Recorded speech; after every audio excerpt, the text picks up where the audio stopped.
बात करते हैं, मौका की बात तो हम कर ही लिए, विश्वास की बात हम कर ही लिए। नेक्स्ट स्टेप है हमारा सोच। दोस्तों, इस दुनिया में अगर सबसे कोई अगर ताकतवर चीज़ है तो वो है इंसान का सोच। दोस्तों, इस दुनिया में कोई भी घटना घटती है तो सबसे पहले इंसान के सोच में घटती है। ऐसे घटना जो हमने सोचा नहीं, अगर अचानक से घट गए तो हम उसे एक्सीडेंट बोलते हैं। दोस्तों, जैसे एग्जाम्पल हम मान लेते हैं कि ताजमहल सबसे पहले कहाँ बना था। आपका ताजमहल सबसे पहले कहाँ बना था? आपका जवाब होगा ताजमहल सबसे पहले आगरा में बना था। लेकिन ये गलत जवाब है दोस्तों। ताजमहल सबसे पहले किसी के सोच में बना था। जब तक कोई व्यक्ति किसी चीज़ के प्रति सोच नहीं सकता है तब तक वह चीज़ का निर्माण होना नामुमकिन हो जाता है। तो ताजमहल सबसे पहले किसी व्यक्ति के, शाहजहां के सोच में बना था। उसके बाद उन्होंने ज़मीन पे बनवा दिया या बनाया होगा। तो दोस्तों, सोच ऐसी एक ताकतवर चीज़ है, जो हम सोचते हैं वो हम पाते हैं एक दिन ज़रूर। बशर्ते आपको उसके ऊपर काम करना पड़ेगा, धैर्य रखना पड़ेगा। एक एग्जाम्पल स्टोरी के माध्यम से हम सोच के बारे में आपको बताना चाहेंगे। एक बार की बात है, एक बाज का अंडा जानते हैं ना? पक्षी का अंडा, पशु का नहीं, पक्षी का अंडा। तो दोस्तों, एक बार की बात है, एक बाज का अंडा एक कौवे की घोंसला में गिर गया। जंगल में एक पेड़ था और जब बाज अपने अंडा लेकर के वहाँ से उड़ रहा, यानी कि वहाँ पे कुछ उसे खतरा महसूस हुआ था, जो अपनी अंडा लेकर के उड़ा जंगल से, तो घोंसला में, कौवे की घोंसला में, उसके चंगुल से छूट के कौवे की घोंसला में गिर गया। अब कौवी ने जब शाम को देखा घोंसला में 4 अंडा था, मेरा 5 क्यों हो गया? कौवी को लगा कि शायद मैंने 5 दिया होगा, मुझे गिनने में मिस्टेक हो गया होगा। तो क्या हुआ दोस्तों, उस कौवी ने अंडा को सेवा, कुछ दिन बीता, अंडे से बच्चे निकले, बच्चे के पंख आए, बच्चे उड़ान भरने के लिए तैयार हो गए। दोस्तों, जब बच्चे उड़ान भरने के लिए तैयार हो गए तो 4 गो कौवी का बच्चा था और एक उसमें बाज का बच्चा था। तो जब कौवी ने बच्चे को उड़ाने के लिए ले जाते थे तो कौवी तो थोड़ा नीचे उड़ता है और बाज आसमान में उड़ता है, आसमान का सीना चीर करके उड़ता है बाज। दोस्तों, तो क्या होता है, जब वो चारों कौवी का जो चारों बच्चा था वो नीचे उड़ता था और एक जो बाज का बच्चा था वो ऊपर उड़ता था। तो वो कौवी ने उसके सोच में ये डाल रहा था कि बेटा इतने ऊपर मत जा, खतरा है, बेटे इतने ऊपर मत जा, खतरा है, जो तुम नीचे उड़ो, अपने भाइयों के साथ उड़ो, झुंड में बराबर में उड़ो, ज़्यादा ऊपर मत उड़ो। वो कौवी ने उस बाज के सोच में ये डालना चाहता था कि जितने ऊंचाई पर मैं उड़ रहा हूँ उतना ही ऊंचाई पे तुम उड़ो। दोस्तों, लेकिन वो उस बाज के बच्चे को किसी पक्षी ने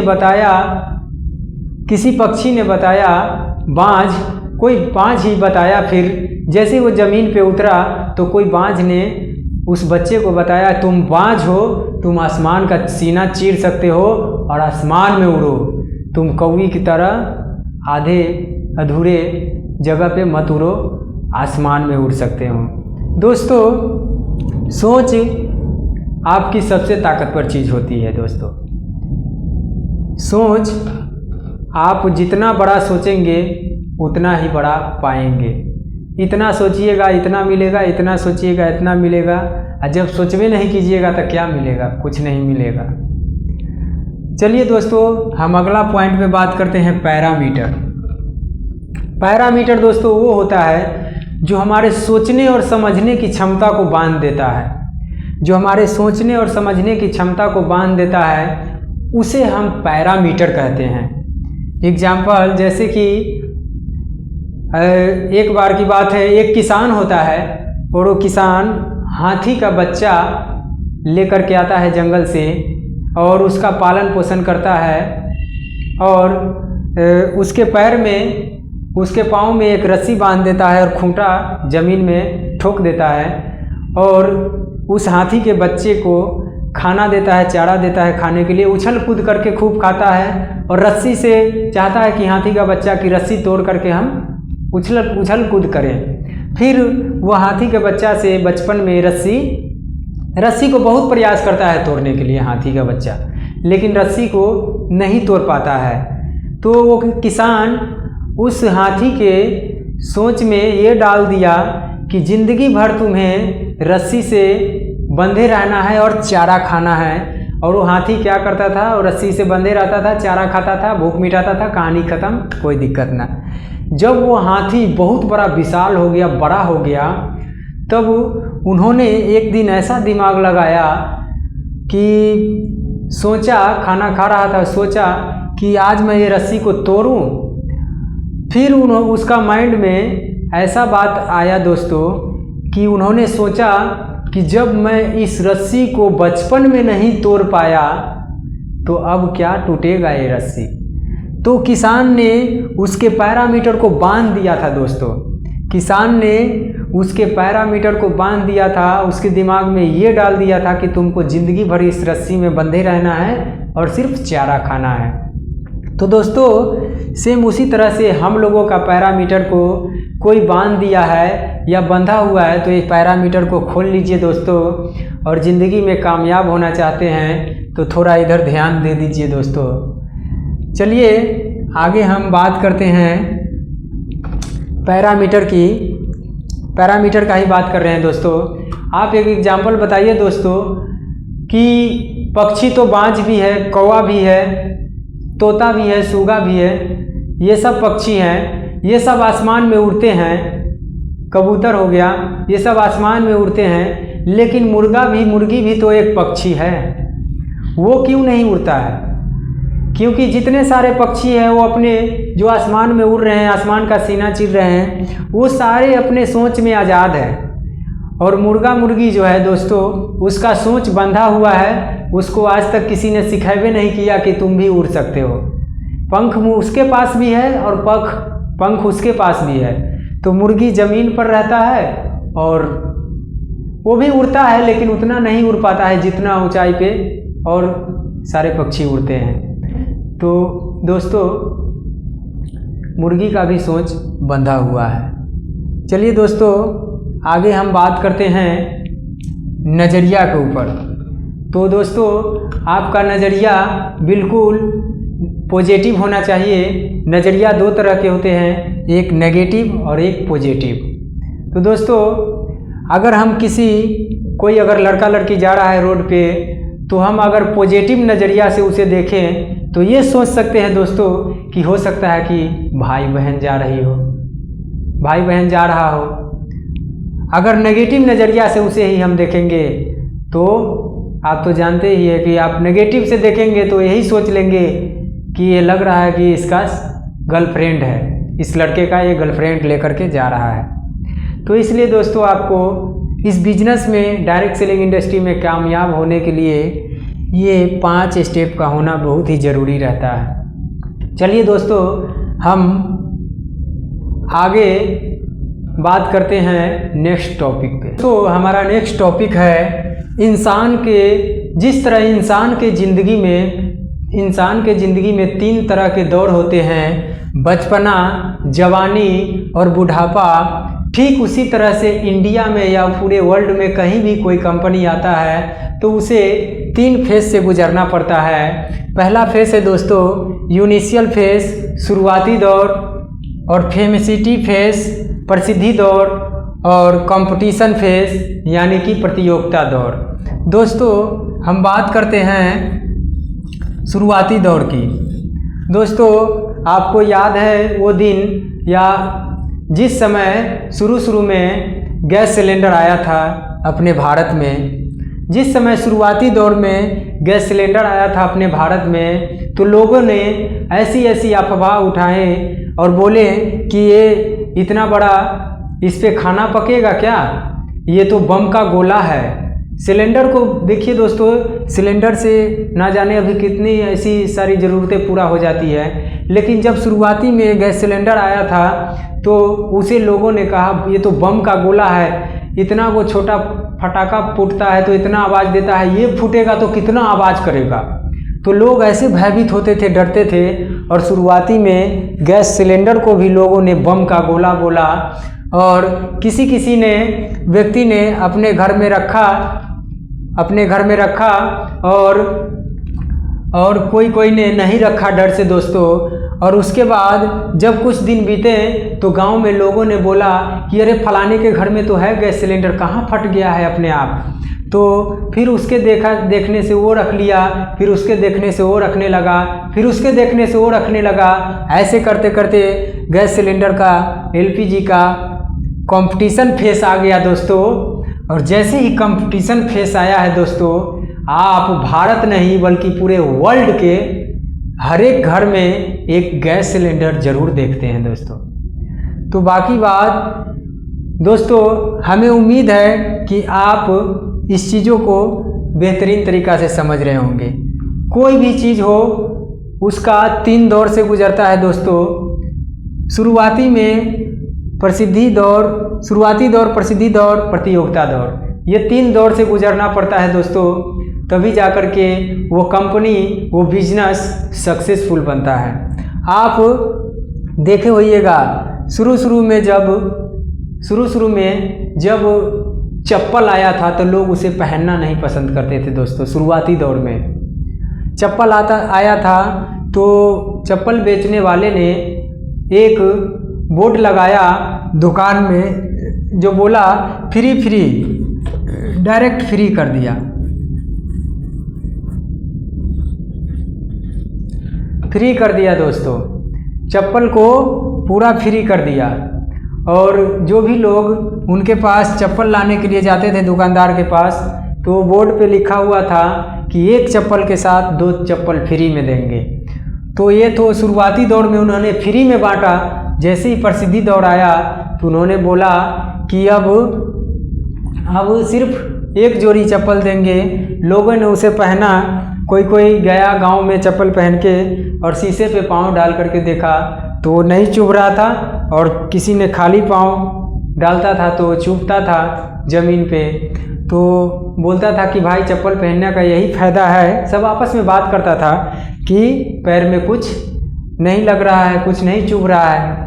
तो फिर उसके बाद जब चप्पल का कंपटीशन फेस आ गया है तो वही दुकानदार आज बोलता है कि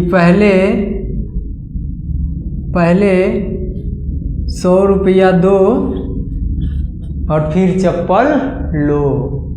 तो दोस्तों उसी प्रकार से हर एक वस्तु का शुरुआती दौर, प्रसिद्धि दौर और प्रतियोगिता दौर से गुजरना पड़ता है।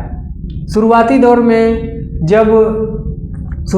में जब रेलगाड़ी आई थी तो लोगों ने उसे काला भूत के नाम से जानते थे कि ये देखो काला भूत आ गया, पकड़ लेगा, ऐसे कर देगा, वैसे कहीं से कहीं लेकर के भाग जाएगा, कहीं नहीं रुकेगा। लेकिन लोगों ने शुरू में डरे।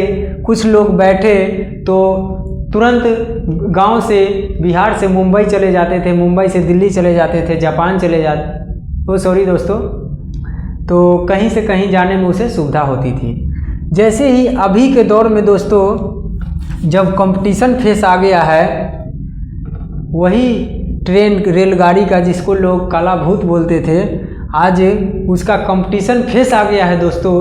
तो देख लीजिए कि 6 महीना पहले ही टिकट बुक रहता है, यानी कि साल 2 साल पहले ही टिकट लोग बुक कर लेता है ट्रेन का। ऐसे लोग हैं। अभी कंपटीशन फेस चल रहा है ना, कंपटीशन फेस में एक बार अगर स्टेशन पे आप चले जाइएगा दोस्तों, ट्रेन के गेट पे खड़ा हो जाइएगा, तब बिना चलने धक्का मार के अंदर कर देगा आपको पब्लिक। आपको चलने का कोई ज़रूरी नहीं है, एक बार में बस गेट पे खाली खड़ा हो जाइए, अपने धकिया देगा, अंदर चल जाइएगा। तो दोस्तों उसी प्रकार से अभी कंपटीशन चल रहा है बहुत तगड़ा। शुरुआती में उसे भी दिक्कत हुआ था। सेम उसी प्रकार से डायरेक्ट सेलिंग का अभी शुरुआती दौर है दोस्तों। और जिस समय हम लोग कंपटीशन फेस में आ जाएंगे तो फिर सोच के देखिए क्या होगा। क्योंकि हमने पिछले वीडियो में ट्रेडिशनल मार्केटिंग प्लान के बारे में कुछ रिप्लेस किए थे कि direct marketing plan traditional marketing plan को किस तरह रिप्लेस करती है।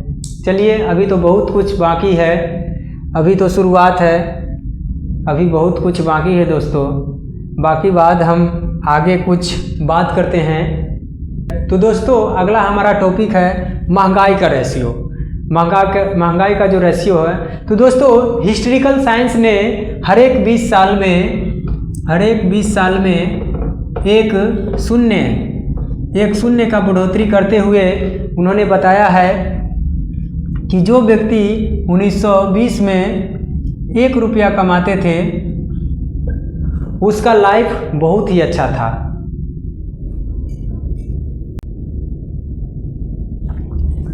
तो दोस्तों, जो व्यक्ति 1920 में 1 रुपया कमाता था उसके पास घर, कार, रहने के लिए अच्छा मकान, अच्छा खान पान, अच्छा भोजन, अपने परिवार को चलाने के लिए धन दौलत संपत्ति सब कुछ रहता था। सिर्फ 1920 में जो व्यक्ति 1 रुपया कमाते थे उसके पास।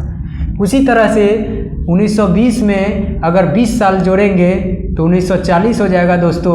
1940 में 1 रुपया तो ये पहले से ही है, और इसमें 20 साल में एक शून्य का बढ़ोतरी करेंगे तो ये 10 रुपया हो जाएगा दोस्तों। तो जो व्यक्ति 1940 में 10 रुपया कमाते थे, सेम वही प्रक्रिया चलता था, उसके पास भी किसी चीज़ की कमी नहीं रहती थी दोस्तों। हर एक घर में खाने के लिए रोटी, कपड़ा, मकान सब कुछ होता था। अच्छा अपने सपनों को पूरा करता था। अपना लाइफ उसका एकदम लग्जरी था दोस्तों। सेम उसी तरह से 1960 ईस्वी में जिन लोगों ने 10 तो पहले से ही एक 0 का और बढ़ोतरी हो जाएगा क्योंकि यहाँ से 20 साल लेट हो गया है। तो इसी प्रकार से जो व्यक्ति 1960 में जो व्यक्ति 100 रुपया कमाते थे उसका भी लाइफ बहुत ही अच्छा कट रहा था, लाइफ लग्जरी था, किसी भी तरह का कोई दिक्कत नहीं था दोस्तों। इसी प्रकार से 1980 में जो व्यक्ति 1000 रुपया कमाते थे उसका भी लाइफ बढ़िया था। न उसके पास किसी भी चीज़ की टेंशन, अपने सपनों को पूरा करता था, अपनी ज़रूरतों को पूरा करता था और खूब ऐश मौज करता था। उसके पास किसी भी चीज़ की कमी नहीं रहती थी। यहाँ तक कि अपने पैसा लोगों को दे करके और कुछ अपना कमा भी लेते थे। जैसे कि आप देखते होइएगा गांव में किसी के पास ज़्यादा पैसे रहता है तो अपना ब्याज पे लगा करके कमाता था, सब चीज़ करता था दोस्तों। तो देख सकते हैं दोस्तों 1960 ईस्वी, 1980 ईस्वी। तो उसी प्रकार से दोस्तों जो व्यक्ति 2000 ईस्वी में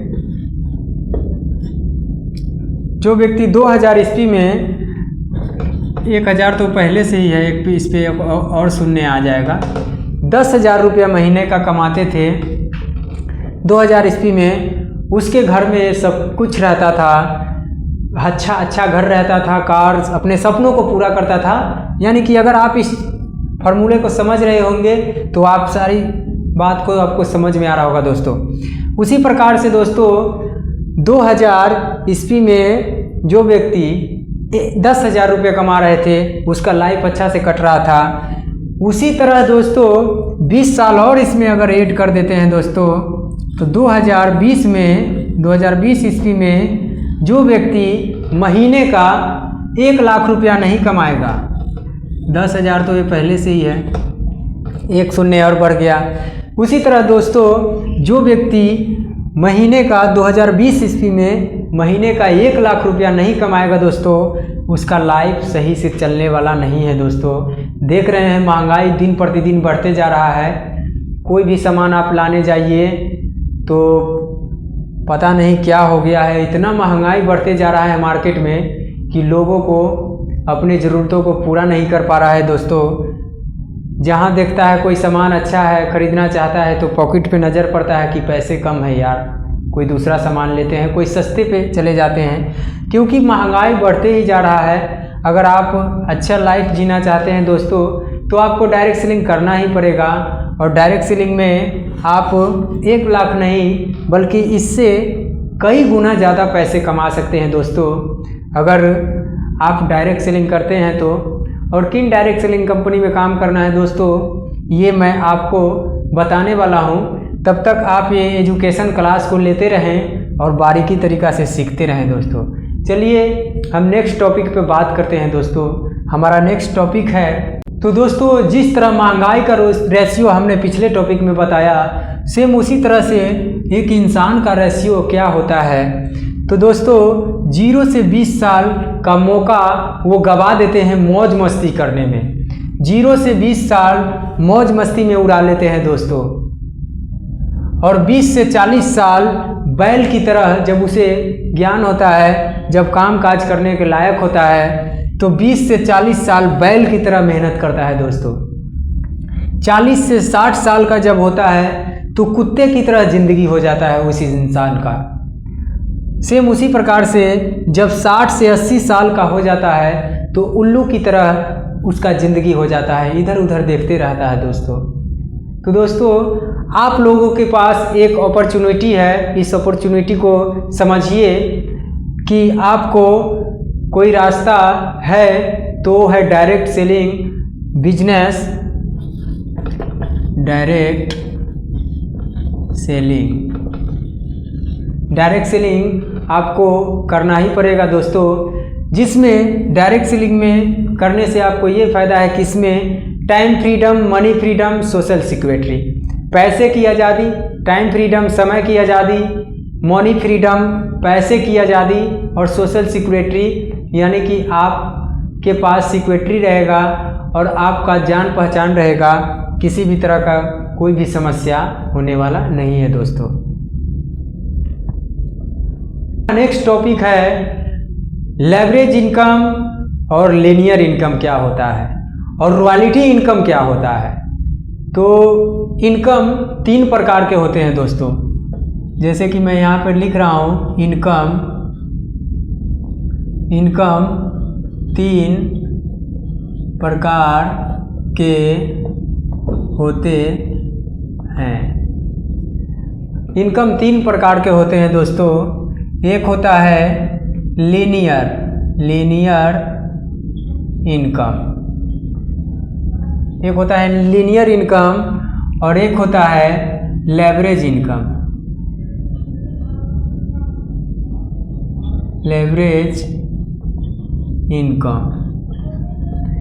एक होता है दोस्तों लीनियर इनकम और एक होता है लेवरेज इनकम। पहला हमारा हो गया लीनियर इनकम, दूसरा हमारा हो गया लेवरेज इनकम और रॉयल्टी इनकम के बारे में हम आपको बताने वाले हैं। थोड़ा देखते रहिए पहले इस चीज़ों को दोस्तों। लीनियर इनकम हम किसे कहते हैं? अपने समय को बेचकर जो पैसा हम कमाते हैं उसे लीनियर इनकम कहते हैं। और लेवरेज इनकम अपने समय को किसी दूसरे व्यक्ति के समय के साथ मल्टीप्लाई करके जो हम पैसे कमाते हैं उसे हम लेवरेज इनकम कहते हैं। तो दोस्तों लीनियर इनकम नौकरी करके कमाया जाता है और लेवरेज इनकम बिजनेस करके कमाया जाता है दोस्तों। तो जैसे कि मान लेते हैं आपको नौकरी में क्या होता है दोस्तों कि जो 2 और 1 × 1 = 1, यानी कि यहाँ पे आपको ऐड करके पैसे मिलता है और यहाँ पे मल्टीप्लाई करके पैसे मिल रहा है। यानी कि यहाँ पे आप अपना समय बेच करके पैसे कमा रहे हैं और यहाँ अपने समय को किसी दूसरे व्यक्ति के साथ समय को मल्टीप्लाई करके पैसे कमा रहे हैं दोस्तों। तो देखते हैं कि आपको ये अच्छा लग रहा है या ये अच्छा लग रहा है। सबसे ज़्यादा कौन अच्छा लग रहा है? हमको तो यही अच्छा लग रहा है अभी, लेकिन देखते जाइएगा आगे आगे क्या होता है। 2 + 2 = 4 और 2 × 2 = 4। अब तो लग रहा है बराबर चाल में आ गया। 3 + 3 = 6 और 3 × 3 = 9। अब क्या हुआ दोस्तों, देख रहे हैं जैसे ही 3 तक आया है तो यहाँ मल्टीप्लाई होकर के पैसा मिल रहा है। यहाँ ये 6 पर है, ये 9 पर चला गया लेवरेज इनकम वाले। इसी तरह से 4 + 4 = 8 और यहाँ 4 × 4 = 4 चौका 16। सेम उसी प्रकार से चलेंगे। 5 + 5 = 10 और 5 × 5 = 25।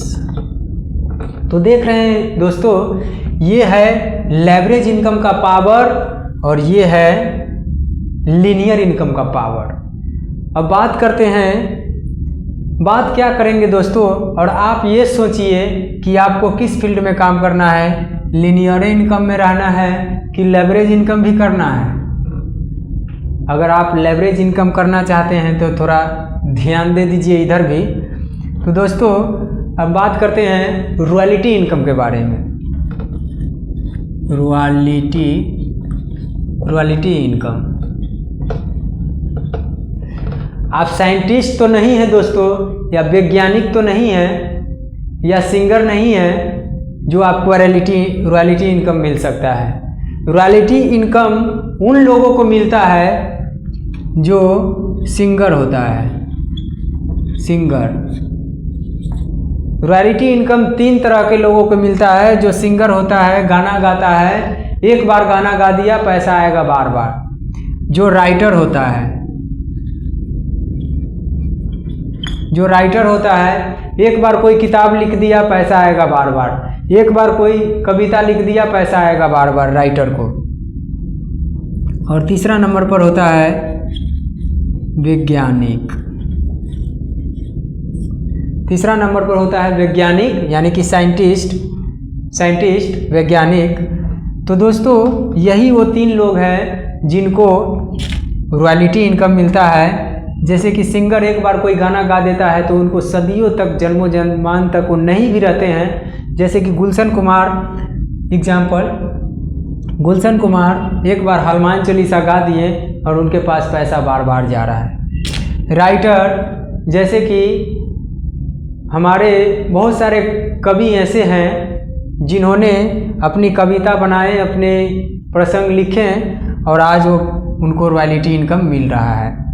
वैज्ञानिक एग्जाम्पल देख लेते हैं दोस्तों कि थॉमस एल्वा एडिसन एक बिजली बल्ब का निर्माण किया, 9,999 बार फेल हुआ था दोस्तों, और 10,000वां बार में बिजली बल्ब का निर्माण कर दिया दोस्तों। तो इनको भी घर में रॉयल्टी इनकम जाता रहेगा, चाहे ये रहे दुनिया में या न रहे, इससे कोई फर्क नहीं पड़ता, इनको रॉयल्टी इनकम मिलेगा। सेम उसी तरह से है दोस्तों डायरेक्ट सेलिंग में, कि डायरेक्ट सेलिंग में भी आपको रॉयल्टी इनकम मिलता है। अगर आप ईमानदारी से काम करें तो डायरेक्ट सेलिंग आपको बहुत आगे लेकर के जाएगा दोस्तों। तो बाकी बात, मैं अपनी बात को यहीं पे समाप्त करता हूं दोस्तों, और हमें उम्मीद है कि आपको इस सेशन साइकोलॉजी क्लास में समझ में आया होगा दोस्तों। बाकी बात, टाइम ज़्यादा हो गया है दोस्तों, अभी रात को 11 बजने वाला है। तो बाकी बात दोस्तों, हम आपसे विदा लेना चाहेंगे। वंदे मातरम, जय हिंद, जय भारत, थैंक्स ए लॉट।